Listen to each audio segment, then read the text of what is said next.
Hi there, and thanks for clicking on this video. If you are sitting Maths Edexcel A level this summer, then this is the video for you. This video is going to give you some solutions to help prepare for the statistics part of the applied paper, which is on the 21st of June. Here is a list of the topics issued in the advanced information via the exam board back in February, so that there's going to be no surprises. They're trying to help you as much as they can to prepare for the exam. The exam board have put together some topic tests which they say best align to the type and style of question that you're going to have in the exam. The order that they have done them in just reflects the order that the topics come up in the syllabus. So it's not necessarily going to be the order that you're going to get the questions in the exam, but I have picked one question from each of the topic tests to give you an overview of what's going to be involved in the paper. If you're finding the content of this video helpful, please give it a like and subscribe so you can see when more videos are posted, and the more likes it gets, then the more people will get to see it. Okay, let's get started then. This is my question 1. It says question 2 because it's just taken from the topic test, but we've got Tessa owning a small clothes shop. She's recording weekly sales figures W against weekly temperature over an 8-week period of the summer. The product moment correlation coefficient for this data, which is minus 0.915, and that is equal to R. So when you have a sample product moment correlation coefficient, that is R. Part A is asking us to state a hypothesis and test at the 5% level whether or not this figure for the sample gives us a negative correlation. So if you think about correlation, on a scale it goes from -1, 0 to 1, -1 being perfectly negative correlation, 1 being perfect positive, and 0 being no correlation in the middle. So when you're doing a hypothesis test for correlation coefficients, you always start with, well, with any hypothesis testing, you start with what is the default for the population. Now the population product moment correlation coefficient symbol is rho, and you always start when you're doing correlation hypothesis testing with the population, or the parameter for the product moment correlation coefficient is going to be 0, meaning that you have no correlation, and then you just see what your sample has given you and judge it against the two data having no correlation. So our H1 is going to be that we think we've got negative. So H0 is the null hypothesis, H1 is the alternative hypothesis, and we're going to test by looking at this table here. So I've copied and pasted the table that you get to look up the critical values. So given a sample size of 8 and looking at the 5% level, we can see here all the numbers in the table are positive, but if we're looking at negative correlation, we've just got to put a minus in front and think of minus 0.6215. So in a sample of 8, anything below minus 0.6215 is considered to be significant at the 5% level, to say that this sample is telling us that there is negative correlation. So we can say that minus 0.915, which is our sample correlation coefficient, is less than the critical value of 0.6215. So then this is evidence at the 5% level of significance of negative correlation. Something like that. Okay, part B, suggest a possible reason. So in the summer, the temperature is going to increase. So as temperature increases, then if you're owning a shop at the seaside, then more people will be outside enjoying the sunshine.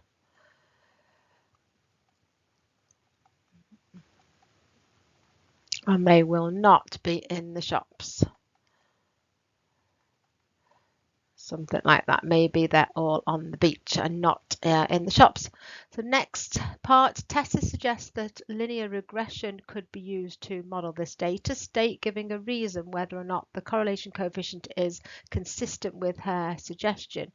Yes, as minus 0.915 is close to -1, -1 being perfect negative correlation, and it's below our critical point, and it's close to the -1, so it's in the region where we have got negative correlation. Part D, state giving a reason which variable would be the explanatory variable. Now the explanatory variable is the independent variable, so that's always going to go on the x-axis. So another word for those are control variables or the independent variable. So you always have lines in the form y equals mx plus c. So you control, say, if we were looking at something growing over each week, we would measure it at week 1, week 2, week 3, and so on, and then the answer would be what we got as a figure up the y-axis.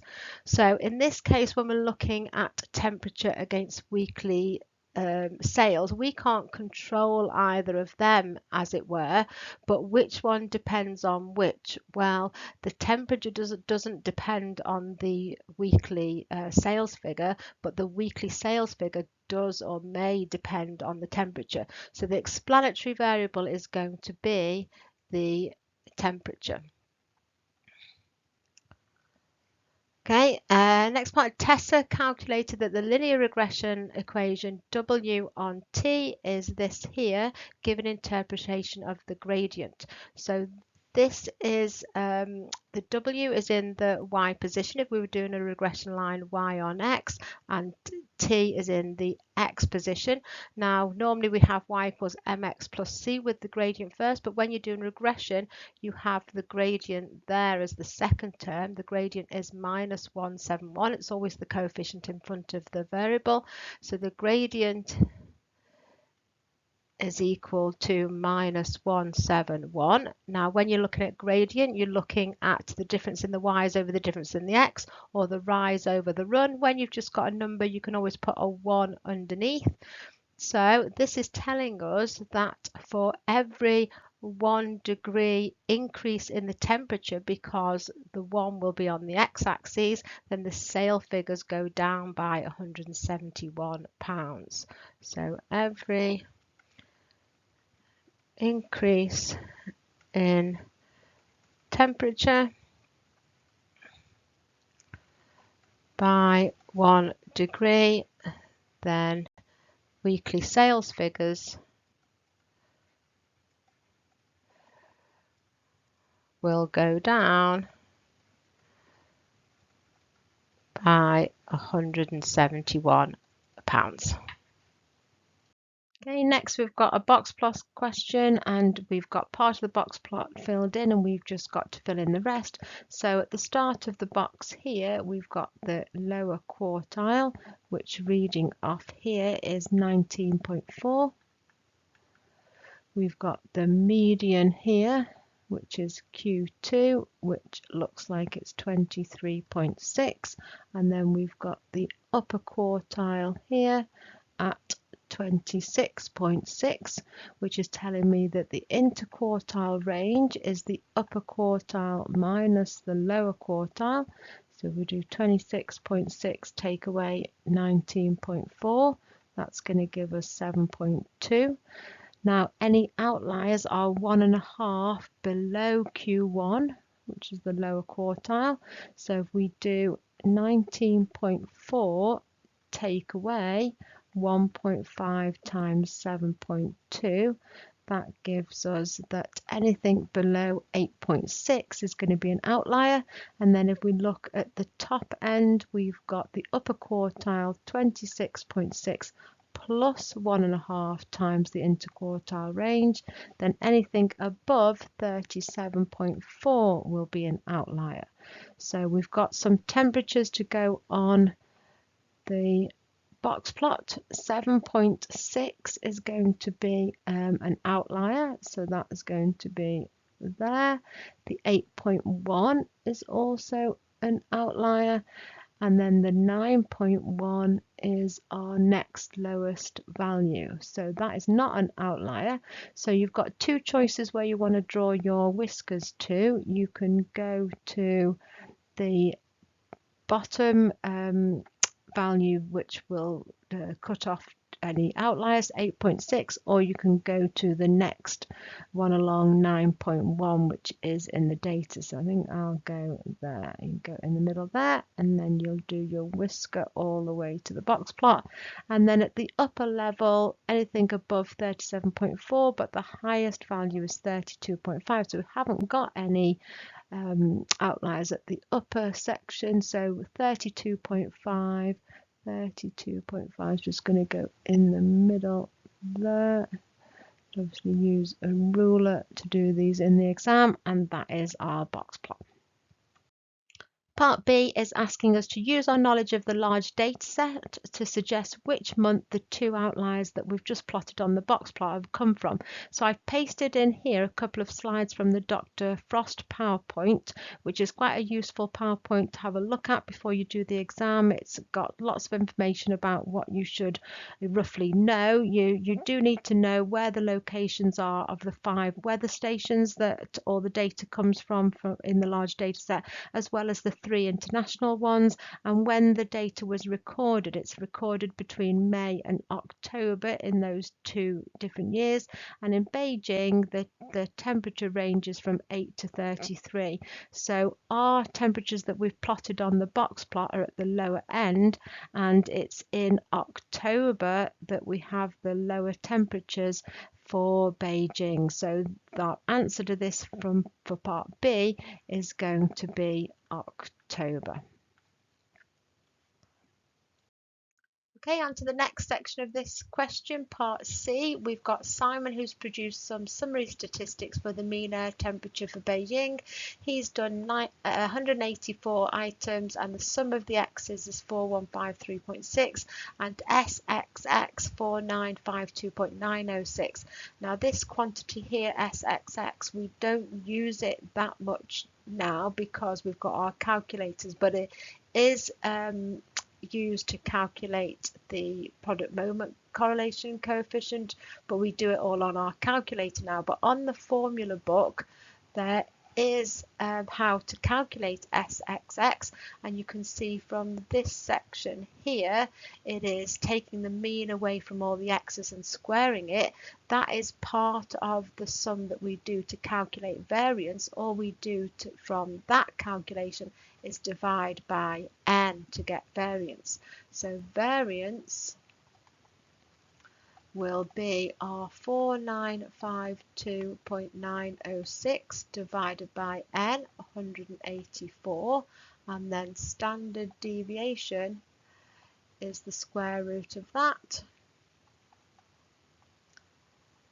So if you do that calculation on your calculator, you will get the 5.19 degrees C for the standard deviation. Now, next part, Simon's deciding to model the air temperatures with the random variable T being normally distributed. When we have the normal distribution, inside the bracket is mu, the mean, and then the variance. So the standard deviation will be 5.19. Now we are being asked to calculate the 10th to 90th interpercentile range.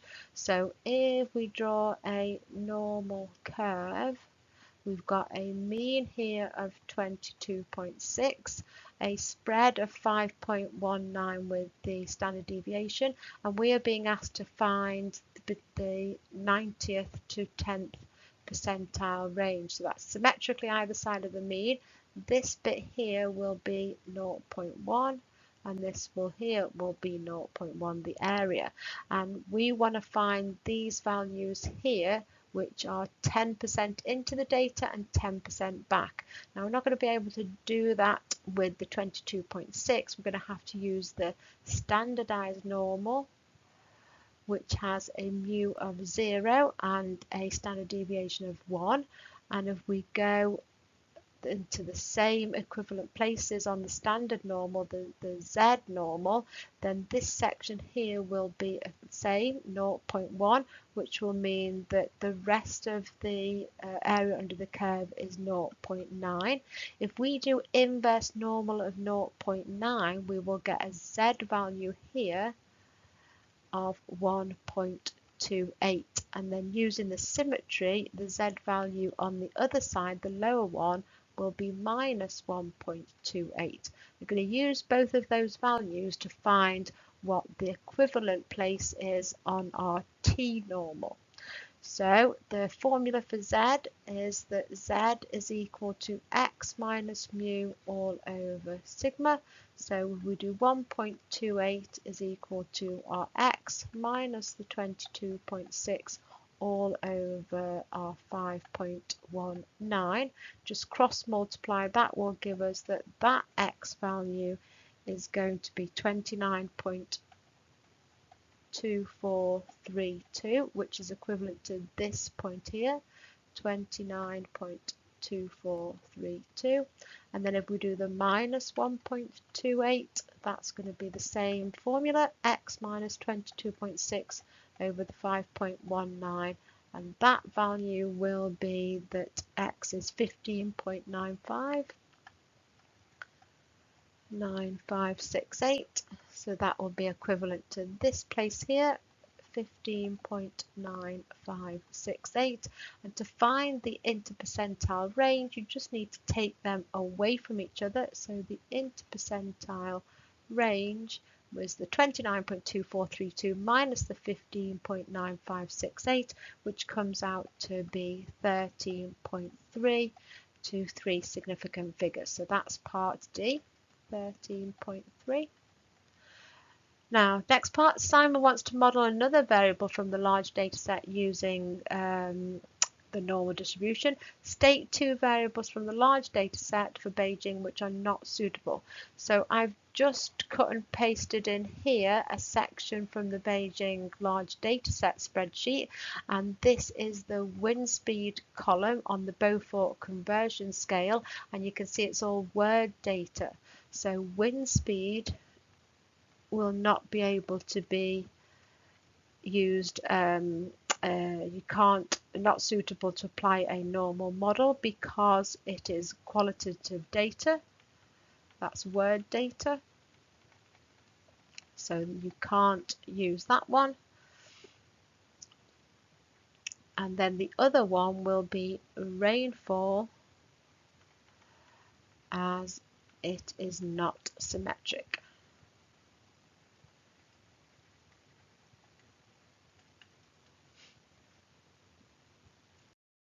The next question is a probability and Venn diagram question. We've got this diagram here and we're being asked to write down a pair of mutually exclusive events. So mutually exclusive events are events where the probability of one event happening means that the other event is excluded.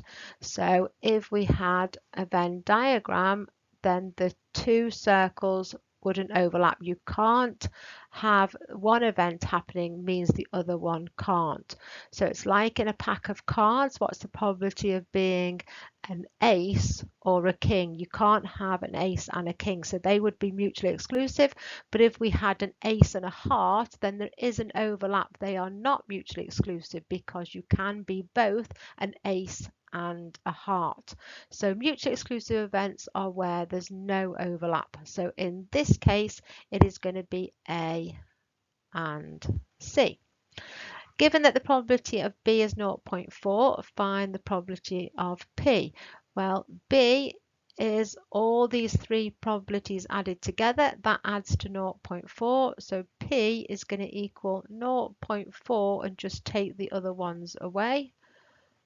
And if you do that, you will get that P is 0.09. Next part, given that also A and B are independent, find the value of Q. Well, when events are independent, you can just quote the rule that the probability of A times the probability of B equals the probability of A intersection B. So what's the probability of A? The probability of A is all the numbers in A's circles added together. So the 0.24 and the 0.16 come to 0.4. We need to add the Q. So Q plus 0.4. And we need to times that by the probability of B, which we know is 0.4, equals the intersection. The intersection is the bit where they overlap, so that's 0.24. So Q plus 0.4 is equal to 0.24 divided by 0.4, just taking that 0.4 down, which is 0.6, and then Q will have to equal 0.2, because 0.2 add 0.4 gives you the 0.6. Okay, next part. Given further that the probability of B dash given C is 0.64. So that B dash means B complement or B prime. It just means not in B. And this line means given. So given that C has already happened, what's the probability of B not happening? So we can use some formulae. The probability of A given B, it's conditional probability. This also has a rule that you can just use. It's equal to the probability of A intersection B divided by the probability of B. Given that B's already happened, it's always divided by that second one after the line. So let's apply that formula. B dash given C is equal to the probability of B dash intersection C dash divided by the probability of C. So where are we not in B but also in C? Well, that's just going to be here. That's not in B but it is in C. So that's R is on the top. Probability of C is P plus R, and we know that P is 0.09. So 0.09 plus R, and we're told in the question that this is equal to 0.64. So we just need to cross multiply. R is equal to 0.64 times our 0.09 plus R. If we times that into the bracket, 0.64 times 0.09 is 0.0576 plus 0.64 R, and that is what a whole R equals. Take that 0.64R to the other side and you'll have minus 0.64. You've got a whole R minus 0.64R, and that will give you 0.36R is 0.0576, and we just need to divide 0.0576 by 0.36 to find that R is 0.16. Now it's asking for the next part to find S, and S is just going to make the whole diagram add up to 1, because when you add up all the probabilities you add up to 1. So S is going to equal 1 minus all the probabilities, and if you do that on your calculator you should get S is equal to 0.08. Okay, now we've got a question on the binomial distribution. We've got Magali studying the mean total cloud cover. Cloud cover is measured in octas. Now octas are, when you look up at the sky, you can divide the sky into 8 sections, and it's how many eighths are covered in cloud when you look up at the sky. So we can read this data to say that the sky can be covered between no eighths of cloud and 8/8. So that's when you've got 8 octas, then there's no blue sky, it's all cloud. So how many days had all blue skies? None. How many had 1/8 of the sky with cloud? 1. How many days had 2/8 of the sky covered in cloud? 4. How many days had all cloud? 28. So that's how to read the data. Now one of the 184 days is selected. Find the probability that the daily mean total cloud cover was 6 or greater. So that's going to be this section here, and because we need to include 6, and how many days had 6 or more? 52 plus 52 plus 28, which is 132 out of the 184 days that we have the data. So next part, Magali is investigating whether this can be modelled using the binomial distribution. She uses the random variable x to denote the daily mean total cloud cover. So x can take the values from 0 to 8. They're the different types of cloud cover, and the probability of the cloud cover, say success, because if you like, being 0.76. Now, using this model, we've got to find what's the probability of x being greater than 6. So you're going to use your white or your calculator if it's got the stats mode on it, those class whiz calculators, and you're going to do menu 7 and choose the stats mode, and then you're going to choose binomial CD, because whenever you have this inequality sign you need to be using the cumulative distribution, and CD stands for cumulative. And what we need to do, whether you're using tables or whether you're using your calculator,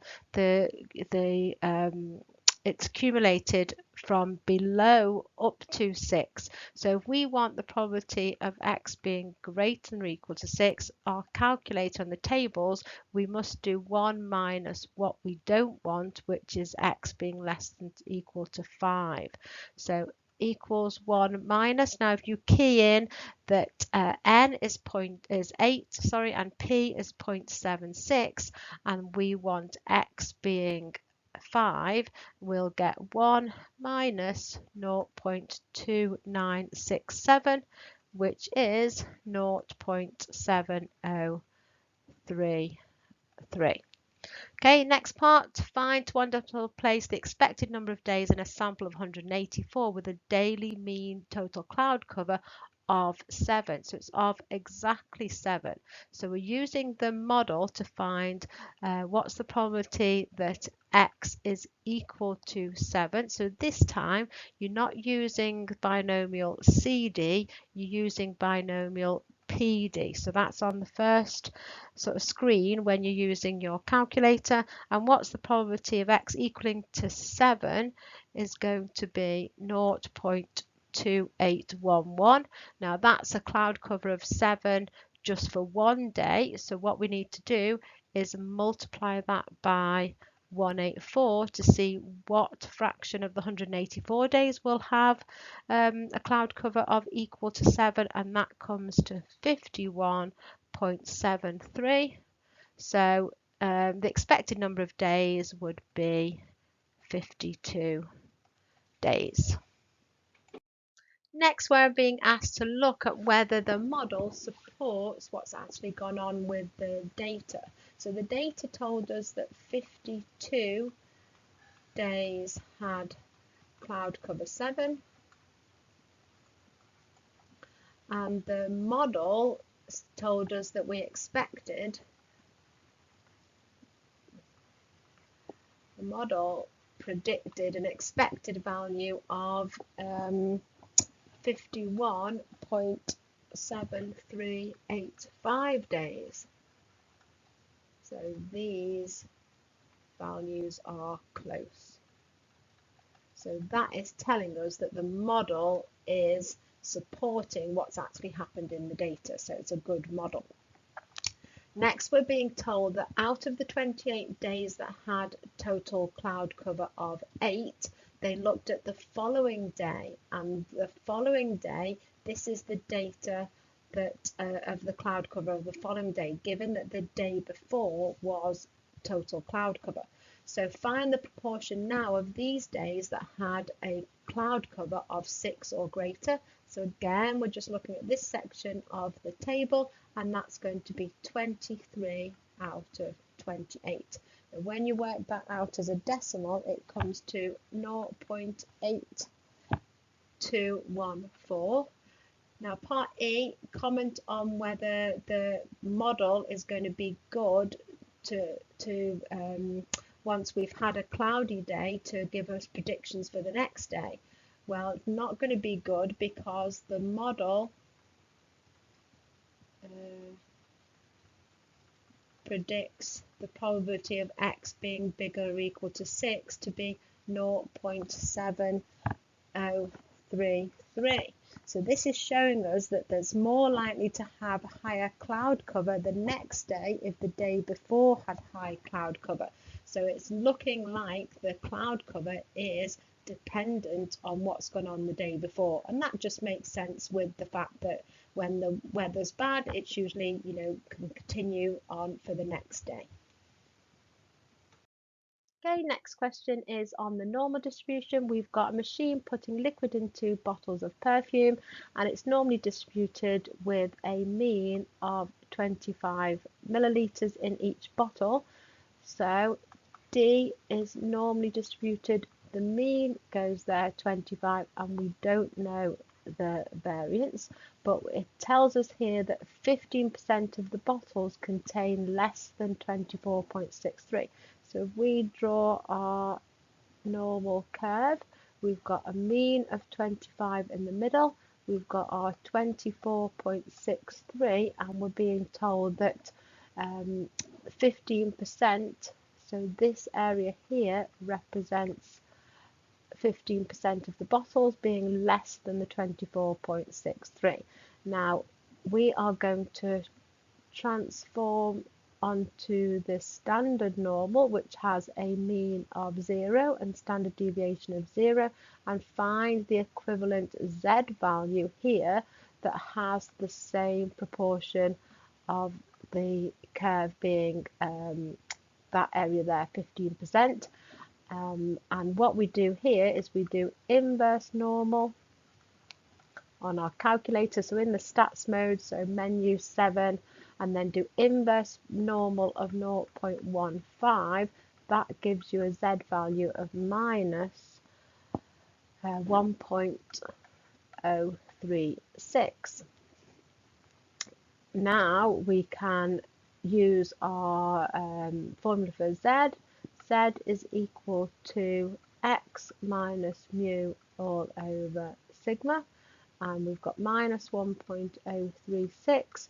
Our x is in the same equivalent place as the Z value, so that's 24.63 minus our mean 25 divided by sigma, and if you just cross multiply, that will give you the standard deviation of 0.357.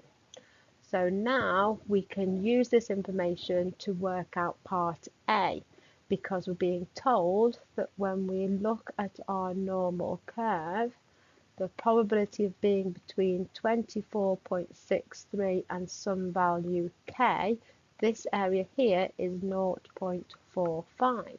Now we already know that the area being below the 24.63 is 0.15. So we look at both of these areas together. What we need to do is, again, using inverse normal of everything up to k will be these two areas together, so that will be 0.6, and that will give us a Z value of 0.2533. And again, using the formula, Z is equal to x minus mu all over sigma. 0.2533 is equal to, now the x is in the equivalent place, which is k, which we're trying to find. We know that mu is 25, and we now know that sigma is 0.357. If you just cross multiply, this gives you that k is equal to 25.09. Now in part B, we've got a random sample of 200 bottles, and we've got to use a normal approximation to find the probability that half of these 200 bottles contain liquid between 24.63 and K. Well, we already know that the probability of being between those two values is 0.45. We're going to use a normal approximation. We've got to start with a binomial. So we've got D is normal, so you have to use a different letter to describe different distributions. So I'll maybe use E. You can use whatever letter you want. It's going to be binomial.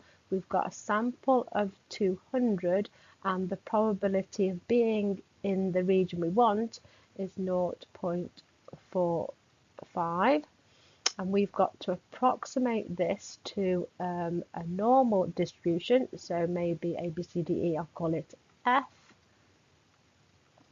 normal distribution, and then in here, when you're approximating the binomial, in here goes NP and then NPQ, where P is the probability of success, which is our 0.45, and Q is the probability of, failure, so that will be 0.55. So F is normally distributed, NP is going to be 200 times 0.45, which is 90, and then it's NPQ, so the 90 we've just worked out, times 0.55, and that's going to give us 49.5. And we want the probability that E is less than half of 200, which is 100. Now, when we do a normal approximation, we have to do a continuity correction. So we want the probability that F is going to be less than 99.5. So on your calculator, you can just feed in that our mu is 90, our standard deviation is the square root of 49.5, and we want what's the probability of being less than 99.5, and then this will give you the answer 0.9115. Okay, next part of the question, we're being told that the machine is now adjusted and there's a new standard deviation of 0.16. Following the adjustments, Hannah believes that the mean amount is now less than the 25. She takes a random sample of 20 and finds that the mean is 24.94. We're being asked to test at the 5% level and show our hypotheses. So our null hypothesis is going to be that mu is equal to 25. That's the current state of what the mean is. Our alternative hypothesis is, from the wording of the question, that it's going to be less than 25. So we're doing a one-tail test. So we've got a new normal distribution, so I'll just use another letter. Maybe G is normally distributed with a mean still of 25, and because we've got a sample, you have to have the variance is going to be the standard deviation 0.16 squared, all divided by 20. Now we want what's the probability, given that we think the mean is 25, that G is going to be less than the 24.94. Is the probability of that happening lower than the 5%? So when you put this in your calculator, so you go back into your stats mode and put it in, and you will get the answer 0.046766, which is equal to 4.68%. Now you need to compare this with the significance level. 4.68 is below, so that's percent is below the 5%. So there is enough evidence. There is evidence to reject H0 and accept H1, which does support Hannah's belief that there has been a change in the mean liquid in the bottles. Thanks so much if you're still watching by the time we've got to the end of the video. That last question was quite a tricky question. Do like and subscribe, and then you'll be able to keep an eye out. I will try to make some more videos to try and help you prepare for your exams this summer. Best of luck with all your revision and your exams, and I'll see you on the next one. Thanks then.